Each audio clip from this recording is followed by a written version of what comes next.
আসসালামু আলাইকুম ভিউয়ার্স, আমি আছি রাকিব। আমি আজকে চলে গেছিলাম আমরা পাবনা উদ্দেশ্যে রওনা দিয়েছিলাম আমি আর সেলিম দাদা। তো সেই ক্ষেত্রে আমরা শহরে থেকে সেই শহরের উদ্দেশ্যে রওনা দেওয়ার সময় আমি আর সেলিম দাদা ভালোই গল্প করছিলাম দুজন মিলে যে আজকে কোথায় কোথায় ঘোরা যায় না ঘোরা যায় সেই বিষয় নিয়ে আমরা গল্প করছিলাম। আর রাস্তার দিয়ে যাচ্ছিলাম, রাস্তায় পরিষ্কার একটা ভিউ, ভালো একটা ভিউ নিচ্ছিলাম।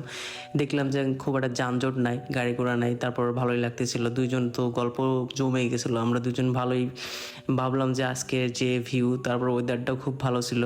তো দুইজন ভাবলাম গল্প করতে করতে আমরা সেই পাবনা পৌরসভা স্বাগতম দেখালো আমাদেরকে, তারপর জেলা পরিষদ দেখলাম, তারপরে শহরের মধ্যে যাচ্ছিলাম, ঢুকতেছিলাম। তো শহরের যেসব মেন পয়েন্টগুলো আমি এই ভিডিওতে ক্যাপচার করছি, অবশ্যই দেখে নিন সবাই। তো আমি আর সেলিম দাদা যাচ্ছিলাম। তো সেলিম দাদা বলতেছিল যে একটা ট্রিট দেওয়া দরকার, সেই ক্ষেত্রে আমি একটা ট্রিট দিচ্ছিলাম। তো বললো যে কোথায় গেলে ট্রিটটা দেওয়া যায় ভালো হয়, সেই ক্ষেত্রে আমরা চলে গেলাম রূপকথাতে। তো সেই ক্ষেত্রে রিক্সা থেকে আমরা নেমে এখন ভাড়া দিলাম, দেখলাম যে 500 টাকা রয়েছে আমার কাছে, তো ভাঙতে দিচ্ছিল না। তো তারপরে আমি দোকানে গেলাম, দোকান থেকে ভাঙায় তারপর টাকাটা নিয়ে এসে আমি তারপরে আবার বিশালকে টাকাটা দিয়ে দিই। তারপর আমরা সিলেক্ট করছিলাম রূপকথা কাব্যতে যাব, সেই ক্ষেত্রে রূপকথার কাব্যতে ঢুকে পড়লাম। ঢুকার পরে দেখতেছিলাম যে ভালোই একটা ভিউ দেখতে পাচ্ছেন। এরকমভাবে এর আগে আসছি, এইভাবে আগে ভিডিও করা হয়নি, তো এখন নতুনবার আসছি, এইবার ভাবছি ভিডিও করব।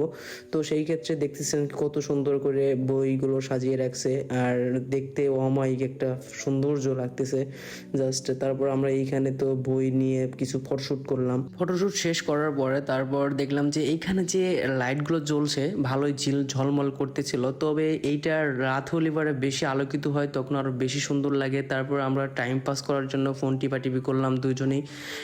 তারপর টাইম যাচ্ছিল না, আমরা অর্ডার দিয়েছিলাম, তো অনেকক্ষণ ধরেই অর্ডার দেওয়ার পরেও তো সেই জিনিস আসছে না। তারপরে আমরা অনেকক্ষণ টাইম যাওয়ার পরে তারপরে দেখলাম যে কেউ নেই এখানে। আমরা সুন্দর করে একটা ভিডিওগ্রাফি করলাম। ভিডিও করতে খুব ভালো ছিল, কারণ কি তখন কেউ মানুষ বা এইখানে ছিল না। আমরা তারপরে মিররের কিছু ভিডিও নিলাম, আমি ভালোই দেখলাম যে ভালোই লাগতেছে মিরর ভিডিও নিতে।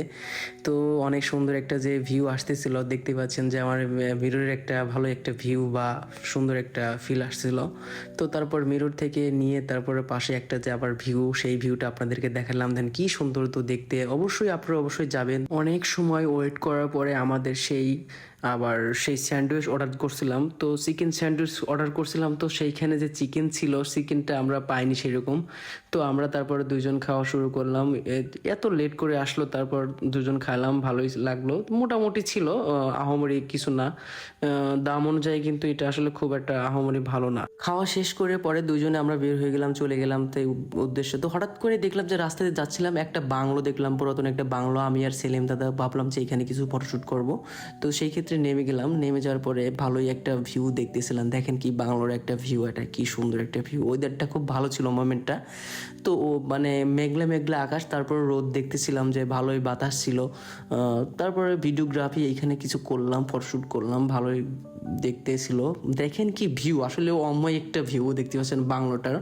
তো এই বাংলোটার রহস্য অনেক আছে, একসময় ইনশাল্লাহ নেক্সট টাইম বলবো। তো এই ছিল ভিডিও, সবাই ভালো থাকবেন, সুস্থ থাকবেন, আল্লাহ হাফেজ।